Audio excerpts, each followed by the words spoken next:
మన సంస్కృతి సంప్రదాయాల్లో వివాహిత స్త్రీలకి చాలా రకాలైనటువంటి అలంకారాలు నిర్దేశించబడ్డాయి. అందులో పాపిట సింధూరం ఒకటి. మరి ఈ పాపిట సింధూరం ధరించడం ద్వారా ఎటువంటి ఫలితాలు ఏర్పడతాయి, దాని యొక్క ఆంతర్యం ఏమిటో పరిశీలిద్దాం.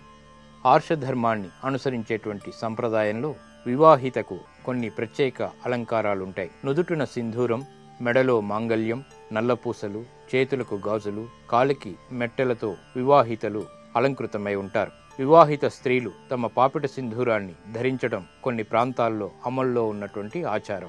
వివాహ సమయంలో వరుడు వధువు పాపిట సింధూరాన్ని అద్దేటువంటి సంప్రదాయం ఉత్తర భారతదేశంలో ఉంది. శాస్త్రీయంగా గమనిస్తే పాపిట సింధూరాన్ని ధరించడం వెనుక ఎంతో అంతరార్థం ఉంది. పాపిట ఉన్న ప్రదేశంలో జ్ఞానచక్రం ఉంటుంది. ఈ ప్రదేశంలో ఎర్రని కుంకుమని ధరించడం ద్వారా శక్తులన్నీ ఒకే చోట కేంద్రీకృతమవుతాయి. ఇది ఇంద్రియ జ్ఞాన సముపార్జనకి దోహదపడుతుంది. సహనంతో, ఓర్పుతో సంసారాన్ని చక్కదిద్దుకోవటానికి స్త్రీకి కావలసినటువంటి శక్తియుక్తులను ఈ జ్ఞానచక్రం ప్రభావితం చేస్తుంది. క్షమయా ధరిత్రి అనేటువంటి భావనకు సంకేతం వివాహిత పాపిటిన అలంకృతమైనటువంటి సింధూరం.